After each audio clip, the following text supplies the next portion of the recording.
Hi, I'm Fatima Bhutto and I'm the author of The Runaways. It's a novel about radicalism, but more specifically about the radicalized and what would draw today's young people to take up arms not just against their countries and their countrymen, but against the world. I'm here today at Waterstones Piccadilly and I want to share with you 3 books that have inspired and continue to inspire my writing. And the first one of these is a collection of poetry by Mahmoud Darwish. This one is called Mural, but I actually used the poem Rita and the Rifle as the epigraph for my novel, The Runaways. Darwish was born in Galilee and he grew up as an internal refugee in his own country. And his work is filled with the themes of displacement, exile, longing for home, and also the danger of imagination. I don't know how many poets in here have been arrested, but Darwish was arrested twice, in fact. Once for traveling internally without a permit, and the second time for reciting poetry, and he's one of my all-time favorites.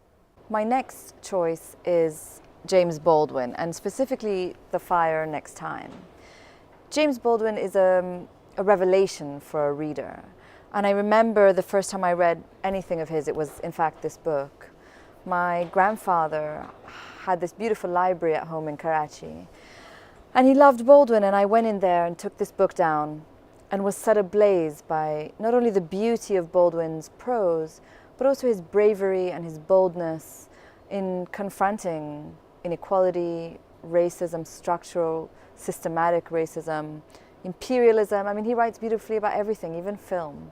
So if you haven't read Baldwin before, I would definitely start with this one. And I envy you, in fact, if you haven't read Baldwin, because you're going to discover him and your world will change. The last book I want to share with you is Ours Are the Streets by Sanjeev Sahota. And I discovered Sahota while I was sort of midway through writing The Runaways. And you probably know him by his second book, The Year of the Runaways, a coincidence.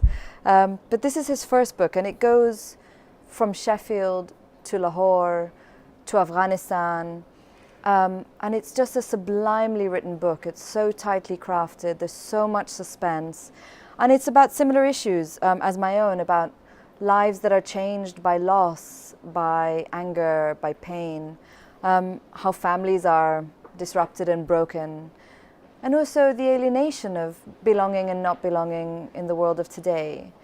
When I love a book, I don't stop talking about it, and I've been talking about this one for about 2.5 years now, so highly, highly recommend it.